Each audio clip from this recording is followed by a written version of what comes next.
Hi, everyone, and welcome to Doc's Thoughts. So today I have Matt Schmidt as a guest, and Matt and I met at a event that he was a speaker at. Would you say?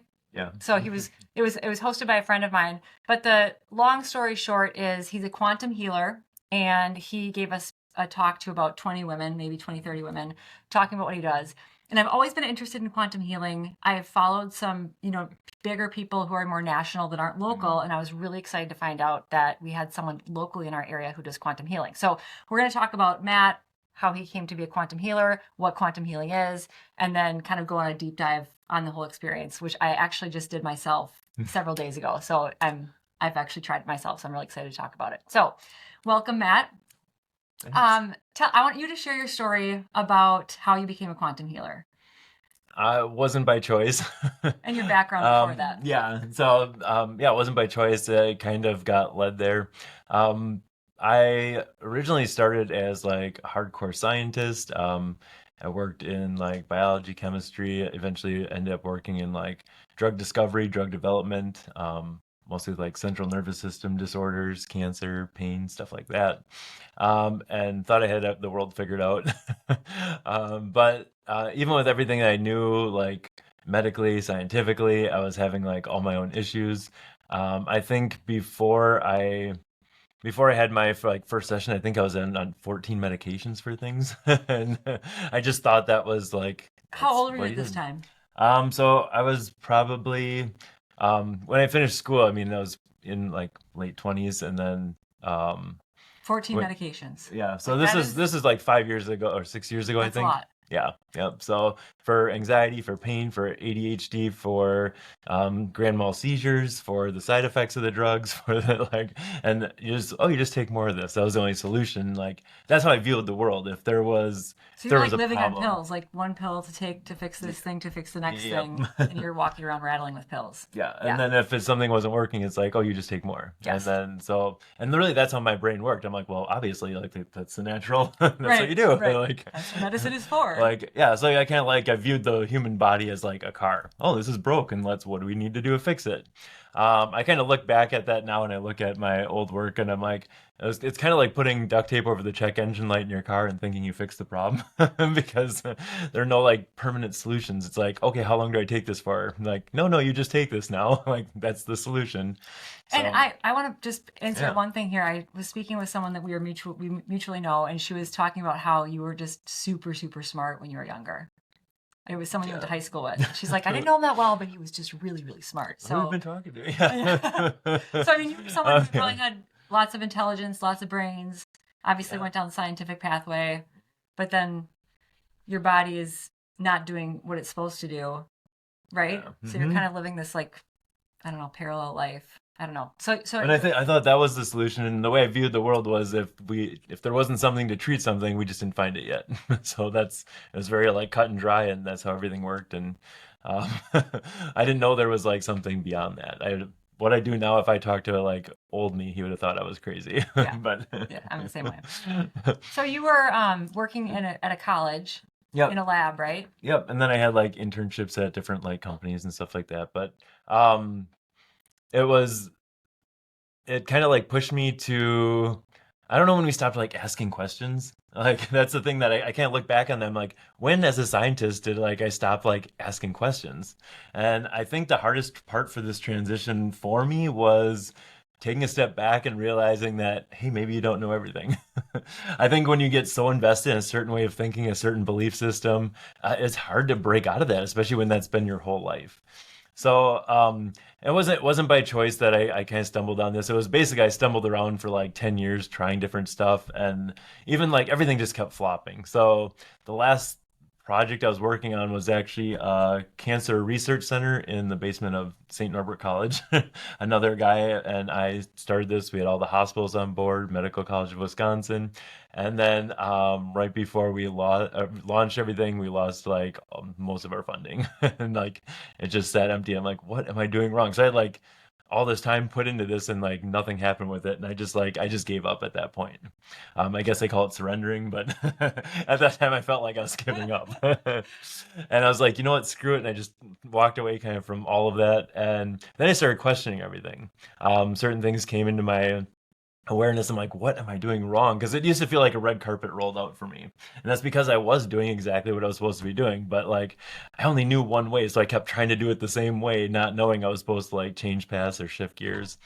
And that eventually my health started getting worse and worse. I didn't actually think that this whole quantum thing, I didn't think anything would happen like physically or anything like that. Wasn't even like a possibility, honestly. I was amazingly just curious in this lady that came up with this approach. So she would be doing like she worked with people with like past lives, which I also didn't believe in at the time. But she would be doing a session with someone in, I don't know, in England, and they'd be talking about ancient Egyptian history, and she'd come to the United States, and the person would pick up where the other person left off. And I'm like, what don't I know? And she would just talk about it so matter of factly. I'm like, what don't I know? And that You that knew this person question. personally? No, This she'd woman? just be talking. No, Or you I, saw I her saw her like like on on videos? YouTube and Okay. videos and Okay. stuff, and she's just this like redneck lady from Arkansas that like, she discovered a lot of this stuff like in the '60s when no one, in '70s when no one was doing any of this stuff. So she's kind of like a pioneer in this field, and she just like stayed curious and just asked a lot of questions, and but then she'd talk about this stuff and like nothing contradicted anything I knew. So I'm like just fascinated by listening to this lady. And yeah, we have this like scientific term of like quantum entanglement, how everything's connected, but like to see it like on a practical level and like, okay, what don't I know? So I started watching more of her stuff, and then that eventually led me to a person who had trained with her, and she lived in Oshkosh. And so I went to see her and had this quantum healing session. I had no idea what I was getting myself into, by the way. Were you nervous going into it? Oh yeah, I was super nervous. You had your experience. I'm like, how does this work? Do I put my money on the dresser? What do we do? I was like, and she was like, she could tell I was like super on edge, and it was like I didn't know what to do, and like it was like one of the first things I had ever like really done or So you hadn't experienced. seen a bunch of healers before. No, this was like I had no idea what I was getting into, but the pull was so strong, and I think that was just me being pushed there. I'm like, what did when I got there, I'm like, what did I even get myself into? Like, what even is this? Um, and so yeah, we did a session which we'll talk about a little bit later what that entails. But so at that point, 14 medications, grand mal seizures every week. I was sleeping like 2 or 3 hours a night, and for those of you that like understand medicine and stuff, I was prescribed 6 milligrams of Xanax a night to fall asleep for Insane. 2 hours. That's insane. Like, because after 20 years, your body gets used to it. So like, oh, you Hmm. just take more of it. So like that's where I was at. Looking back on it, it's ridiculous, but like that's Like where I walking was. zombie. Yeah, so I'd basically black out and wake up like ready to go again. I didn't know where the off switch was. I didn't know how to like clear my mind or anything. Um, so I went and saw this lady. After that, I immediately stopped having seizures in one session. In 2 months, I was off all 14 medications. I started sleeping every single night. I don't know. I didn't even know that was an option. After like 40 years, you just think that's the way you are. I didn't know there was like other other options.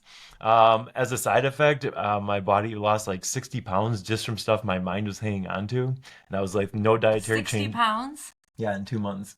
And I didn't ask for that either. That happened as a side effect of this because I had this like death grip on everything that I knew. And when that changed, like my physical body changed with it. The mental clarity, like I wasn't in this like my mind is always racing, that like went away. And it was like I actually had for a while, it really weirded me out. I had anxiety because I didn't have anxiety. Like, Like, where is like this I know, I'm that I like, had for oh, so what's long? wrong? Right. Something's got to be wrong. Right. So there is that like kind of vulnerable part of it, but then you kind of like ease into it. You're like, okay, I guess this is just the new me. So and I didn't lose it, like that hasn't gone away. So You said it's been 6 years? yeah, Yeah. yeah. And still this day, I want a no before and after medication. picture. Yeah, it completely changed my world. And in that, I also found out that I was supposed to be doing this work, and it's the only answer I had an issue with. And I remember getting like an attitude with the lady because I'm like, "There's no way that's right." She's like, "Just say the first thing," and I'm like, "Fine, I'm supposed to be doing what you're doing," and I'm like, "But that's not right." And I still remember that, and from there, then everything started changing. And like, I need to do this for people. Like, I need to be that bridge. Me having the background I did, also like can kind of bridge that gap for people that wouldn't be open to this. What I love about the work that I do now is it doesn't detract from anything I know scientifically. It just looks at it through a different lens. So it's another layer beyond that. So I think the real power is going to be when we can bring these worlds together, because these people aren't talking to these people. And the real magic is when we like realize like, hey, there's a time and place for this, a time and place for this, and when we put them together, it's like gonna have this synergistic effect that, I don't know, just be awesome. Well, and I always think about that with medicine. Like, we're really good at taking care. I shouldn't even say we're really good at it, but we try to take care of the physical body, and that's like all we do. Yeah, It's like everything is the physical body, and no one's talking about the cells and the systems, and then the energy below that, like that runs these systems, and yeah, then that's really what's driving all of it. yeah, That's what I think. yeah. That's where I'm at right now, actually. So it's And trying to tap into like what do we do as physicians on the physical body and run labs and put people on supplements and drugs and things like that. But then how do you also connect it with that person's, you could call it mind and spirit yeah, or energy, whatever you want to call it. But that's when true heal, and that's what I say with my patients. Like, you can just tell when they tap into that, and then it's just like, yeah. And I see all like the anything outside of ourselves, whether it's a rock or a crystal, or whether it's a medication, like those can amplify our healing. But at the end of the day, it's you healing yourself. So it's your body. Your body knows what to do, and you're already doing this. That's the thing that people don't get. Like, everything you currently don't have, you healed yourself from. Whether it took like medical intervention to help you get there, it was you at the end of the day. If you didn't get what you need from it, it's going to come back and. Doesn't matter what you do to like circumvent it medically, it's going to come back and try to deliver that same message to you. so did you get a lot of flack from people close to you when you made your big shift? Because I think that's pretty common when people start to change and like come to their potential. Their closest ones to them like try to like drag them back to where they were because they're more comfortable with that. Did you get that? Oh yeah, I noticed that for sure. Certain people expect you to be a certain way, and like I'm even still experiencing that. People that from the past that they want you to be a certain way, but like the people that like care about you, that love you, they're gonna stick around. And I realized like I was clinging to all these old people, and most people are just on autopilot anyway. You can kind of play around with this, like where you can direct a conversation, you can go where like you can direct where the conversation goes, and when they just kind of follow your lead anyway. So some people will try to pull you back, and some people, I think the biggest thing is actually us. Like, I found out that one of the things that was holding me up was my perception of other people's perceptions. I'm like, that's not even a real thing. Right, Like, right. what I think someone may be thinking about me. Right. And once I was able to kind of let that part go and really not care, it actually opened up so many more doors, and actually had more people coming to me. They're like, oh my gosh, I never thought I could talk to you about this stuff. That's why I never brought it up. And I'm like, okay, so I was the one that was like actually being rigid, and people didn't feel like they could open up to me. But and yeah, some people fall away, but that also made space for other people to come in. So How did you start seeing, you call them clients, right? mhm. How did you start doing sessions? Was it with So friends and family first? And then, yeah, that's actually part of the training. yeah. So I did the training online. The organization's based out of Arkansas. So Oh, so it was the with the same person that you originally followed? yeah, Or it was school? her. She had passed away, but Okay. I did her training online. Most of the training, like you can't teach someone how to do this. It's like you have to have the experience. You can tell someone how to swim, but until they actually get in the pool and Yeah. actually do it, they're not going to learn it. So part of the training is doing like 25 practice sessions. I worked with a bunch of people that I worked with. I worked at Sybil Hop School, and I was able to work with a bunch of the people that were there. They're good volunteers, and so I started seeing like some of the same results that I saw in myself already. And it was just, I knew that that's where I was supposed to be heading. So most people were like just there to like help me out. They weren't really invested in the process. Right. So like those are actually like some of the harder ones that I've done, because I was like, ah, sure, I'll do it for you, but they didn't really want to be there as much as people that are now coming to see me. So And then you started eventually just having actual clients that came to, most of them come to your home, or you do a hybrid of going to their home and them coming to your home, right? Yeah, I do a hybrid of people because I get a lot of medical ones too. So if they can't travel, I've done ones in like hospitals. I've done ones at people's homes if they feel more comfortable. So I realize it's kind of strange coming to like some weird guy's house, but I like it because it's such like an intimate process. Like I had opportunities to like get an office to get, but like I only work with one person a day, and I feel like I want people to feel comfortable, and that's like a big part of it. I want them to feel like they're stepping into my home. I'm inviting you in, and you can watch them, already like their body language shifts, and they're more open, rather than just coming into an office where people are coming and going. And um, yeah, I actually like that part of it. So I do also do sessions remotely online. So Do you do quite a do you do quite a bit of those, the remote sessions? I was like, well, during COVID, obviously, Right. it was like more than half of them Right. were remote, Right. but I'd say I don't know, maybe like one a week now Okay. compared Yeah. to That's what I do too. I yeah. have some remote people too. And then when they tell us about what a session looks like, and then Yeah. then we'll talk a little bit more about like what actually quantum healing is because we haven't covered that yet. But Oh, like, yeah. Sorry. so like, no, it's good, totally good. So when you do a session, and I could tell you my experience, but I want to hear Yeah. it from your mouth too. So what actually happens? It's long. It's like 4 to 8 hours or Yeah. 2 to 8 hours, depending on what the patient needs, right? Yep. It's an intense process. The before I have the person come see me, I usually have them prepare a list of questions. This already gets their mind start working. Things start popping up in their subconscious mind. Maybe they haven't thought about stuff in a long time. It brings everything to the surface so that when they actually come to see me, they're already primed and ready to go.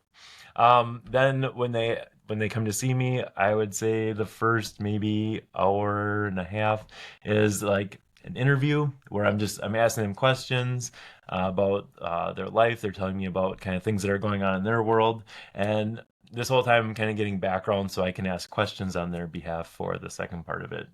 And I would say that part is it feels like a not even like a counseling session. It's like a nice light conversation. It's really But it's a one-on-one casual. conversation where you're just talking about yourself and everyone Yeah. loves to talk about themselves. Yeah. So it's kind of fun because Yeah. it's like, oh, I just get to talk all about myself and everything I want to work on for an hour. It So is, it's kind of fun. it's funny because like people will start talking, and then before they know it, they're talking about stuff that they're like, well, I don't even know I'm talking about this. It's because things are coming up for them, and I like to have stuff to come out naturally because people can start connecting the dots even if they're not even aware that they're doing it. They're just casually talking, but things have a way of like bleeding through, and they're like, or like it's going in a certain direction, and I'm picking up on the words they're saying, the words they're using, things that like some of their emotional responses because I know those are key points that we're gonna end up hitting. So You pick up on their energy too. Like you can like see if they're really, really flat or if they're euphoric or you can kind of tap into that. I, Too, I, right? I watch everything. There's a Yeah. lot going on behind the scenes that like most people don't see. Even like dropping the resistance, making them feel more comfortable, convincing them, yes, you can do this. Like that's a lot of the stuff that's going on in that part. Plus building that trust and rapport. If you don't have that, you're not going to make it very far. So. And then the next part. Well, then we take a little bathroom break, and then we do the second part. The bathroom break. So everyone has to go to the bathroom. Yep, everyone has to go to the bathroom and make them go to the bathroom even if they don't feel like it. Because they're Because starting to purge. yeah, your body, that's your body's way of eliminating stuff sometimes, and I don't know. I don't want as many disruptions during it. So when you're really relaxed, everything kind of relaxes. So we just kind of get that out of the way. Also, another subliminal I put in there. Oh, you're gonna be really relaxed. Oh, okay. Right. Already just priming them for that. And sometimes that is people's way of eliminating stuff. So I've actually had people go to the bathroom 15 times during the second part just because their body was clearing stuff that it was hanging on. I was so glad that I didn't do that. Well, it comes out in different ways, so better out than in. So. Right. Yeah. The second part of the session is where they're in a relaxed state. It's like a meditative state, like a trance state. That part is where we're talking back and forth, just like we were in the first part, except they're in that more relaxed meditative state. And when you're in that space, you can access things more easily, and you can actually make those changes on a deeper level. So just to add a visual, the first part we were sitting, I was on a couch, he's on a chair, we were facing each other talking. The second part, I was laying on a bed with however many blankets I wanted, and that changed throughout the session because at times I got super, super hot, at times I got cold, and then I put an eye mask on, which you don't have to do, but for me it allowed me not to like take away any visual input.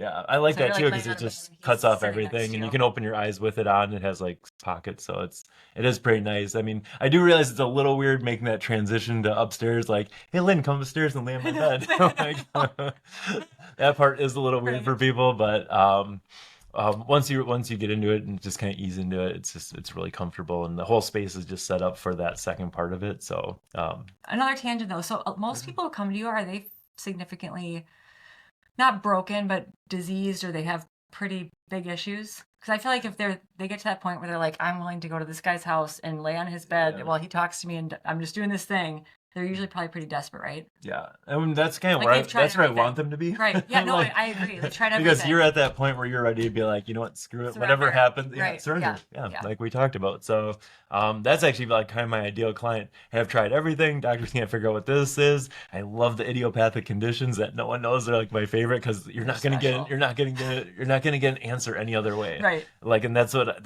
I love. Yeah. They're already energetically invested in the process because, oh, I've tried this, I've tried this, I've tried this, nothing works. Um, in those cases too, I like to make sure that they're really ready, especially if you've had something for a long time or like you're kind of defeated. I'm like, okay, this is gone tomorrow. What are you gonna do? I watch their reaction because if they're like, well, I don't know, they're like, Right. well, I don't think this will work. And I'm Right. like, Right. well, that's the part we need to address because otherwise, that you're gonna create that scenario because you believe that. Right. Doesn't matter how good it is. So.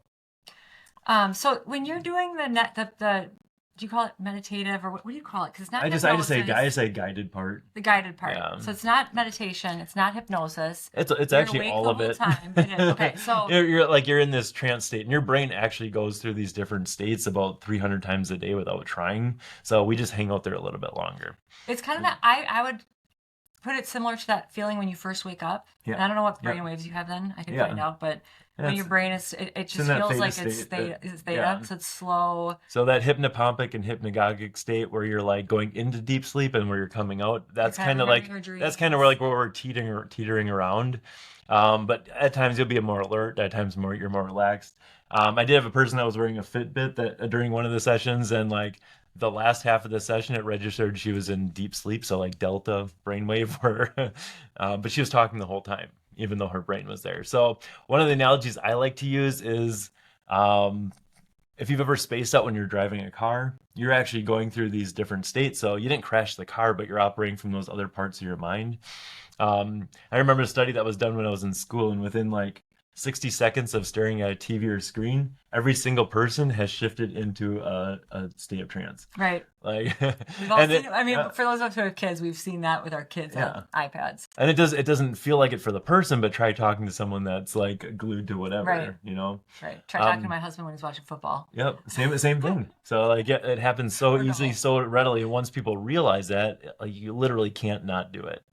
So, And then I feel like your voice changed when we went into that part of the it session. did. Like, what's that all about? It's like you went into it's like soothing. Yeah, so I'm already dropping the person into that. I'm going in with them, and like my voice changes. I've had like voice coaching even to like get Okay. people into that. It's Because not, his voice totally changed. yeah. So that's like that's like my yeah, trance voice, and I use like real melodic, Mm-hmm. like soothing, like almost like rocking a baby to sleep. For talking about 100% what it felt like.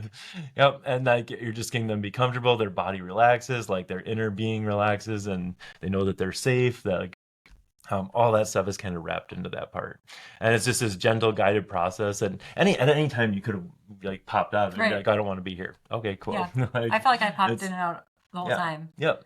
And that's pretty normal, especially over that long of a duration. Mm-hmm. You're not your brain isn't designed to stay like flatline into one thing. So, pretty typical. And really, you don't have to be like deep enough or out of it to get these results.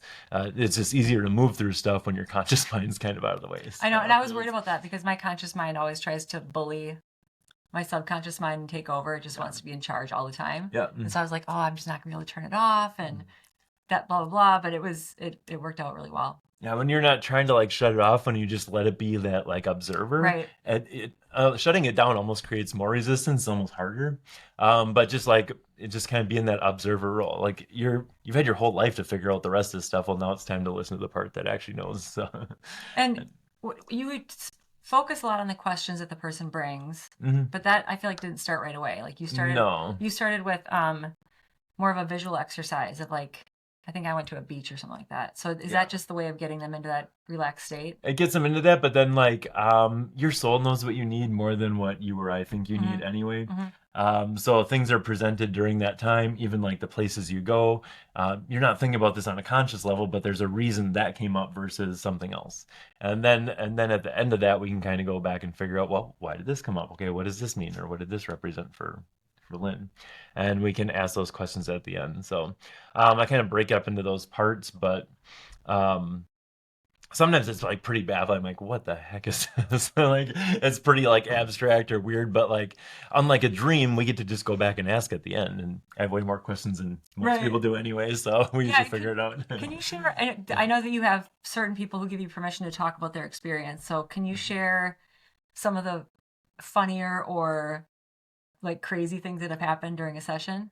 I've had some pretty profound like physical healing. I've had people find out they're pregnant during our session, like just stuff that I don't know, just never a dull day at the office. I mean, they're all fascinating to me because you learn so much from each one, and they're all different. Like you and I could do one the next day; it would be completely Right, different. right. I So, can imagine that. Well, um, and you've had people like shaking or like sweating and oh yeah, all the body things, right? yeah, Obviously puking, and crying, yeah, puking oh, even. oh Yeah, yeah. the crying I think probably happens for Yeah, everyone. just about everybody cries. Most people get like hot, cold, light, heavy.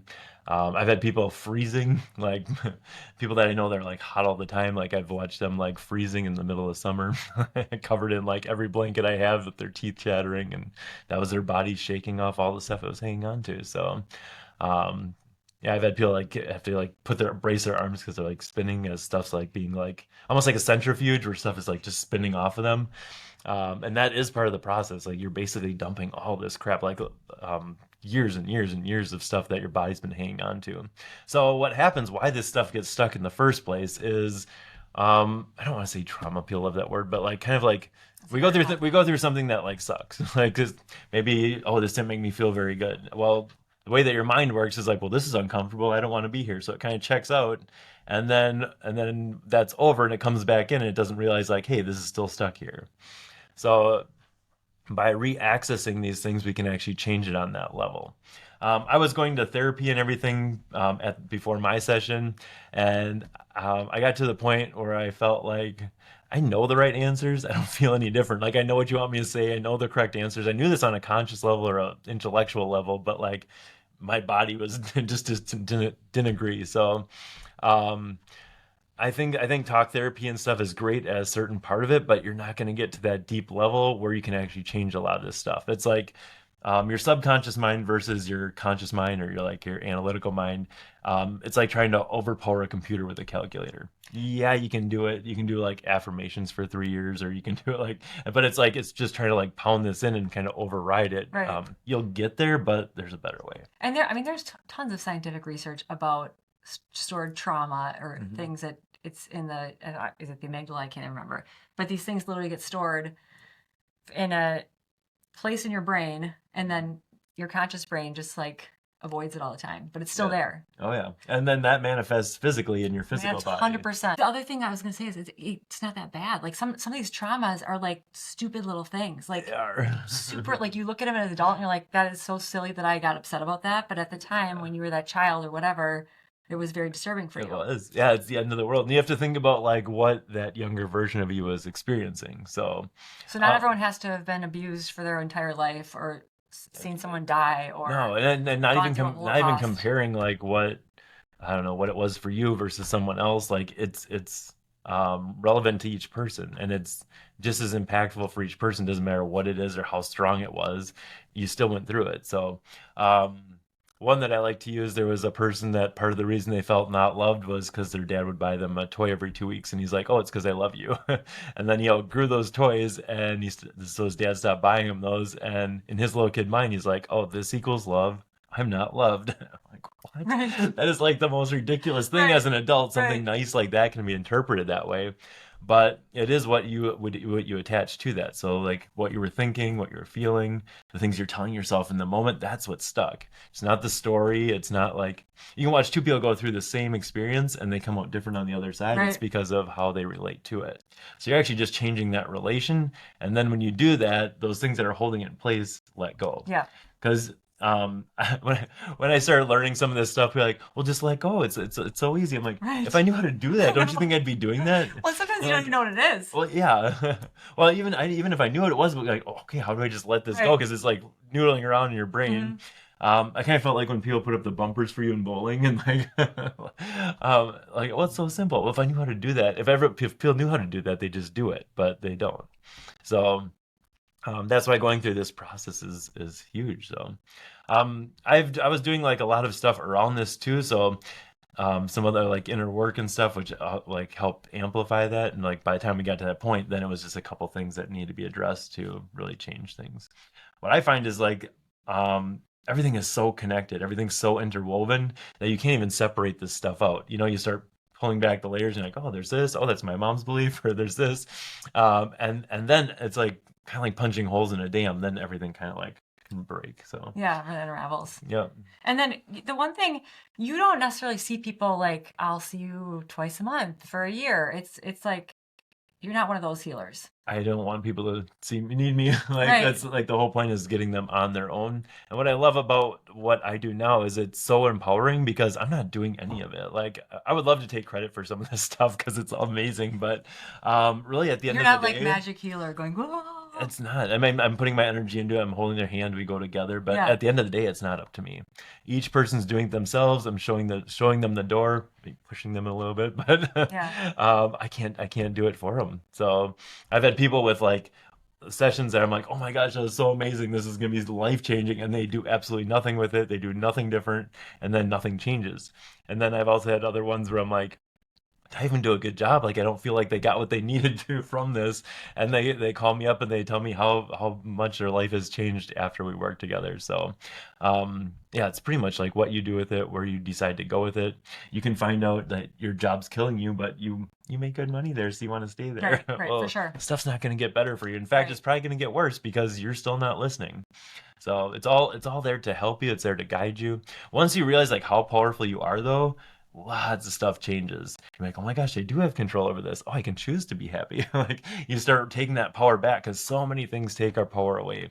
It doesn't matter if it's in this like in the medical world, if it's in this holistic world. People are looking for the next thing to fix them, or the next like treatment, or the next crystal, or the next like new fad thing, or the next drug that to fix whatever they have. So it doesn't matter how it looks, but a lot of people are still in that mindset when in actuality it's all within you. So I know it's kind of cliche, but No, I you totally get to agree. see that. So I still like all the pills and tinctures and potions. oh yeah, and those do help out. But not, Those are not great. 14 a day Yeah. or 6 And milligrams. it's the reason, if it's the reason why you're doing it. If you're doing it with not doing anything else, you're not going to get better. Like So what is you give people homework yeah, after they leave? Yep. How long do they have to do the homework? Each person's is it better different. if they do it like right away, or is it okay like me if it's been 5 days and I haven't done my It homework depends yet? on the person. Okay. So usually That was a usually the question. homework from the session is very little. It's like there's 2 or 3 things that a person has to do for everything else in their life to shift. Those are different depending on the person and where they're at and stuff like that. But I do ask for the people to listen back to their session, and I will ask in the session what they need to do for that part of the homework. So some people they're like they don't need to listen at all, or if things start going if they start slipping back, then listen to it. Some people it's every day for the next like 2 weeks, or each person is so different. Yeah, so. I think for me, I'm going to listen to it once. I'll probably do it when I'm walking. Mm-hmm. It'll take me 2 walks because it was about 2.5 hours. Yeah. And then I'm supposed to listen to it when I'm sleeping, which I'll probably do twice. Yeah, so it's still programming your subconscious mind, but there is some power in listening to it on that conscious level because it's so layered that you can almost get like the next level of information on top of that, even stuff that we didn't cover when you listen back to it on the. Well, even towards the end of the session, because you did a recap towards the end, being like, okay, we talked about this, and I'd already forgotten a lot of what had happened. Yeah, it's kind of No, I because was you are awake. in that state, Right. like it's like So a it's like, dream. oh, It kind of that's right. fades. I saw this vision, I had this idea, and it was like, so I could totally see how listening to it again, it'll be like a whole new session. One thing I didn't mention is that second part, we go through like the guided part, and then when we're asking the questions, the person, what I'm asking the questions to is the person's what I call their higher self. So I see the higher self as the energy of you that stays connected to everything. It's constantly guiding you, has your best interest in mind. Okay, part of your energy comes into the body, part of it stays connected to everything. Um, that part of you is always there, but in the session we like kind of shift that focus to that part, and then that's where that fills in the gaps. Like it explains why you're showing certain things. It explains like answers the questions, and after our session, like that's a huge takeaway because you have that trust in yourself again. So many people are putting like all their energy towards what someone else is saying or what they're reading about or what they're researching when the whole point is finding out what's best for you, because even in like the medical world, what works for one person isn't going to work for the next person. So if you're doing something because it worked for someone else, that may not be what you need at all. So it's having that trust in yourself, and then everything gets easier after that. You don't have to worry about as much. You're being led, and you just follow that. Yeah, and I would say, like, whenever people talk about higher self or that we're all connected, my brain always sees like sparks, or not sparks, like little flames. And I think that comes back from childhood with this little light of mine. I'm gonna let it shine. You know what I mean? Yeah. Because like even in religious teachings, we're all flames or sparks of the divine, which is we're all connected, and that's the part of us that we just. I mean, I like completely walled that off for years. Medical training pretty much tries to beat it out of you. So you just don't even like tap into it. And for me, and not to talk about myself too much, but when I started actually sitting with that part of myself, or just like allowing it to be, it was amazing. That's why I have that sign on my door that says deep work, because when I'm doing deep work, I'm like, I'm hanging out with my higher self. And that's where the magic happens. So don't mess with me right now. Because once you start talking about accounting and yada yada, it's just gonna like shut down for a while. And I kind of find like this work is that marriage between those two areas. So that all-knowing part of you, and then like there's a time and place to The have your technical part of analytical, you. technical Yeah. part, your analytical mind, and then bringing those kind of together. And but the more that you're kind of in alignment, you don't have to figure everything out. You don't have to like. The old me was like, oh, let's weigh the pros and cons of this. Now I'm like, oh, I feel like I should do this, which is Yeah, it's like learning to be intuitive. it is. Learning that things you don't have to push so hard for everything. If you just like, there's ease in the process. Yep. Or the Bible quote about how the flowers don't care what they look like because they're just beautiful the way they are. You know what I mean? Like all of it makes sense. Yeah. And when you're in that just that space, that like vibration of Right. joy, of just fun, People call like it flow. everything, yeah, this flow state, like just stuff works out. Like I don't know, it's so weird because like I work 1/10 as hard as I used to back in the day, and like more stuff happens. It's like it's the weirdest thing to watch it work out. With But ease. yeah, So I want to talk a little bit about like what quantum healing is, because I did a Chat GPT search on it, and Chat GPT said, um, it said, it combines the concept of quantum mechanics and holistic health. Everything is connected, matter and energy. It emphasizes the power of the mind in healing the body, which you've already touched on. And that I don't know how you feel about energy fields, but like disrupted energy fields can lead to a disease state. Is that just getting too like scientific-y about it? yeah, we can like simplify it down. So I would like love that. so real simple without all the math and everything like that. Basically the quantum aspect of it is the connection to everything. Everything's all connected, but then also you are in the field of possibilities. That's how I see it. So real simply, there's an infinite number of versions of you that exist simultaneously. The one you're experiencing now is the one that you are like the vibration of, or the frequency of. So in the same way all the radio stations are playing right now, the one that you are hearing is the one that you're dialed into. All the other stations are still playing. They didn't shut off, but you can switch the dial and experience something else. All right, so this is important for the healing process because some of this stuff is physically impossible. Like, it still hurts my head, but one lady that came to the same like workshop that you did, she had metal pins and screws put in her arm like 20 years ago where she fell, and she wanted to focus on that during the class. And a week after the class, she pulled her bicep in her arm and went and had her arm x-rayed. All the metal pins and screws were gone, and the bone was back in place. Okay, so on a physical level, like that's totally impossible. Like, And that happened during the group session? yeah, that wasn't even like a private thing. So, um, it was basically explained that she shifted to a version of her that was never injured.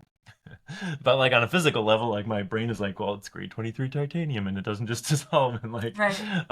and just moving your bones back into place and healing them. But all this stuff is possible on that level. So it'll appear like magic, but it's because that change was made on a quantum level. Do you think do you think that other people's energetic frequency affects those around them? Because Yes. I think a lot of times I hear about, birds of a feather flock together. You need to put yourself around people you want to be like. Like, how much do you think that Sure. plays into someone's ability or inability to heal? Yeah, that plays a big part of it. The questions I would ask is, why are you still stuck in those environments? Right. Like, well, I don't have a choice. You always have a choice. It may suck, but you always have a choice, no matter what it is, to move out of those environments. Or, not saying you should like run away from things, but you can surround yourself with better things. Be more mindful of what you watch on TV, what you listen to, like the people you talk to, that you surround yourself with, because those people can like drag you down. And you don't really have to think about this part of you. If, I saw a thing the other day, and a person said a good way to lose a lot of your friends is do inner work for 6 months. Like, because certain people just won't resonate with you anymore, Right. and you don't even have to try to do this. You don't have to like get these people out of your life or anything like that. They just kind of fall away, um, and that allows new people to come into your life. Often, what I find is people are afraid that they'll be alone or they're afraid to lose people. So we address that part of that in the session so that they're not clinging to these old things that are like keeping them stuck. Okay, and these could be places, this could be people, this could be like jobs, careers. Once you let go of that, it's then things can move. Otherwise, things are kind of like gridlocked. If I'm like, "Ooh, why don't you like me?" Right. Like Right. we've been friends for so long. Like you're also keeping the other person stuck, by the way, too, by forcing that to be together. So it actually frees both of you up by just allowing the people to go where they need to go. Well, and I would say like one person doing the healing will affect all the people around them It in a does. positive way. Yeah. I mean, there's a very well-known aspect of healing that's just like the physical presence of someone there, Hmm. who I would say is probably just on a higher vibration. With someone with a lower vibration, they're going to bring the other person up, Yep.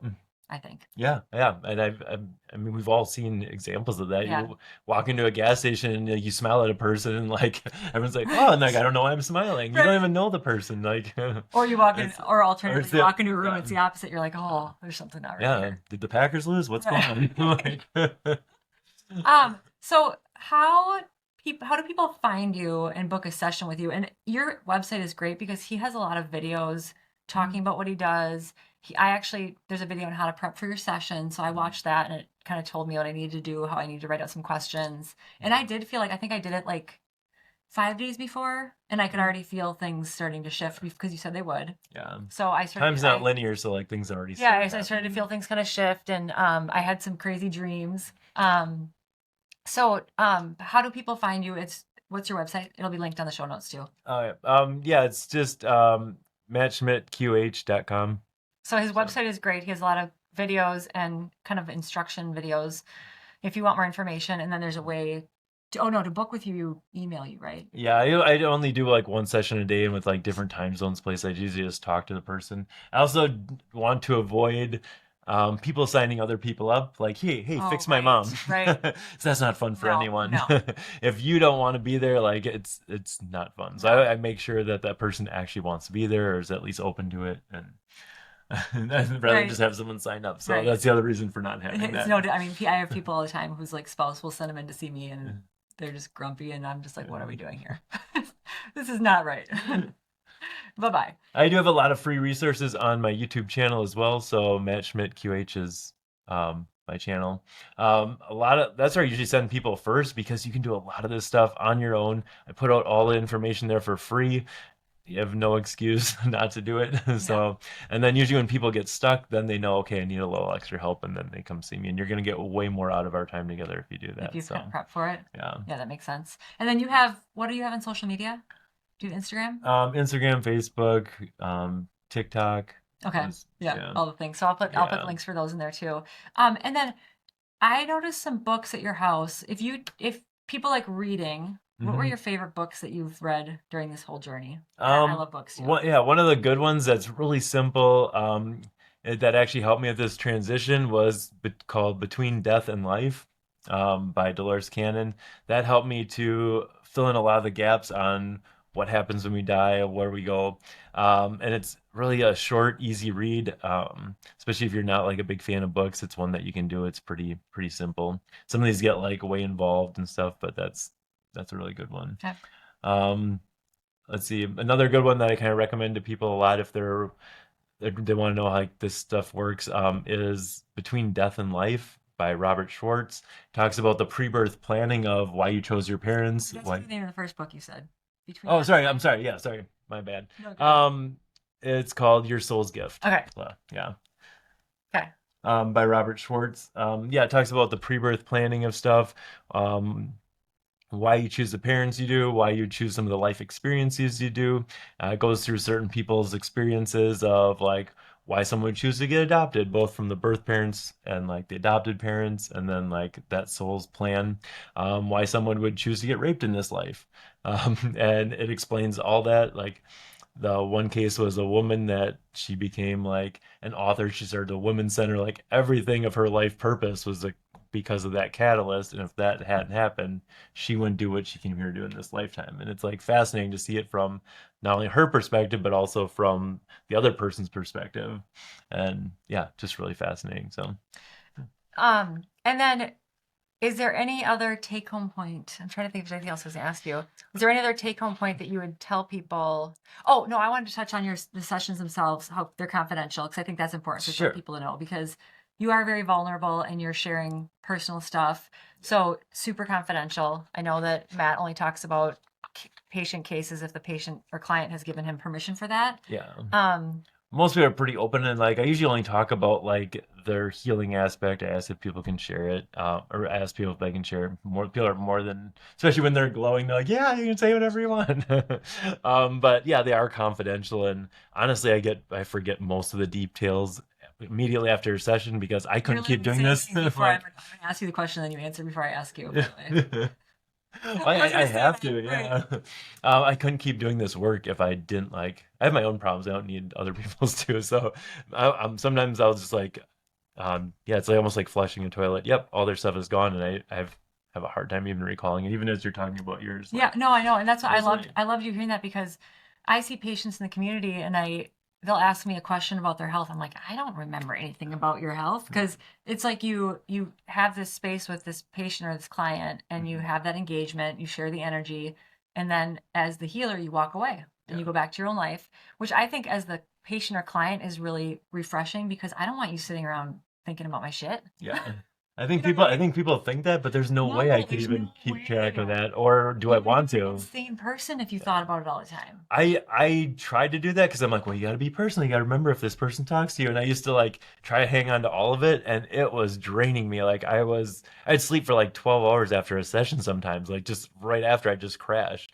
Or even like on an energetic level, there was a time, I don't know if I mentioned this to you, but like there was 3 times during a week where I got into the car after a session, the headlights would blow out. Yeah, you told It's me this. because, yeah, and like I didn't understand energy. I didn't know what was happening, You but I was hadn't taking it dispelled all it. with me. Yeah, I wasn't like discharging it. So. I don't think you told me what you do to get rid of it. I just kind of go through this process. I'm like, okay, what happened for this person isn't mine. I just kind of like clear it that way. It's almost become automatic now, just because my mind knows what to do. I'm like, yep, not mine. Like, and it's become automatic. But I did have to go through a process. I just made up something, Yeah. to separate from that. And I'll like separate from their energy, also call back my energy, and then, but Go on with your it's day. yeah. Yeah. Yeah, it's pretty short, pretty fast process, but if I don't remember to do it, I can I'll know it too. So, to take a step back, you asked like what's one big takeaway that I've learned. And I start my workshops with this, like your body's ability to heal is greater than anyone's permitted you to believe. And I had no idea until I started doing this. Like you are freaking powerful. Okay? Um, and this works whether you know you're doing it or not. So just about every person I've worked with autoimmune disease was from the way they talk to themselves or the beliefs they've taken on about themselves. Like you're literally telling your body like, hey, this is crap, let's get rid of it. And your body responds. So you're already doing this. So just knowing that little piece, you can start telling yourself something different. You can start being nicer to yourself. Like all those things kind of play into this. So you also don't have to wait till you're sick to get better. Usually by the time your body starts trying to get your attention, you're really not You're really listening. not listening. So it's like, so you can, this is such good, this is such great work for avoiding things. It's almost like an antivirus for your computer. Okay, if you stay ahead of it, it doesn't actually, you don't have to get hit by a semi to get your attention. You're already getting it, and you can heal it on that level before it becomes something. So Yeah, and I would say I 100% agree, because you asked me right in the beginning, like, what is your main issue right now? I'm like, well, I don't really have one. I'm just one of those, like, let's optimize as much as yeah, possible. But it was excellent, and I've been in the place before where my body made me notice, made me shut me down, hardcore. Like I had a depression that was like, you're not functioning. But it was, in retrospect, me for years ignoring all the little signs and signals and not dealing with my stuff. So I think I agree. It's super powerful for whether you're really, really sick or whether you feel like, hey, I'm doing pretty well. What else? How much better can it be? Right? I don't think we were taught how to deal with some of this stuff either. Like, it's Right. no fault of your own. Like, we weren't really shown how to do this, and our parents didn't know. We Right. learned how to do it. Right. Like, oh, we just don't talk about that. Okay. Right. No, it doesn't really work. So a big takeaway from the work that we do too is like, I like to give people tools. I'll ask them like, okay, let's face it, life happens. How do you deal with this when it comes up? Because we can address all the old stuff and get you back to you, but then you still have to function in the real world. So what do you do in those situations? So I think in one of at one point you talked about it, like after a healing session, it's like you have a blank canvas. So what are you going to fill it with? yeah, And I think that's pretty phenomenal. it is. Yeah. It's real easy to go back to the same stuff you were doing, but the easiest way to kind of shift out of that is integrating like what we just went through. Listening back to the session once again is a huge part of that process. So I'll link all of his information in the show notes if it's on the podcast, or underneath if it's on YouTube, because it's going to be on both. Put any comments you want on there. You should absolutely book a healing session with him, or at least watch some of his videos. It was a very powerful experience for me. And honestly, I've been hogging the whole thing. Do you want to talk a little bit about yours? I don't want to put you on the spot. No, I talk enough. And then just even just hearing you talk to that group of people, and I unfortunately left before he did the healing part of the session. But I knew, I'm like, this is someone I want to meet and work with, and I can't believe he's local, because it's just an incredible asset to have in the community. It's amazing. I don't have to go to some like crazy 6-day workshop in Miami to do this now. So thanks for listening, you guys. And I am excited to work again with you and refer my patients to you and see how much everyone heals. Awesome. Thanks, guys. Thank you. Thank you.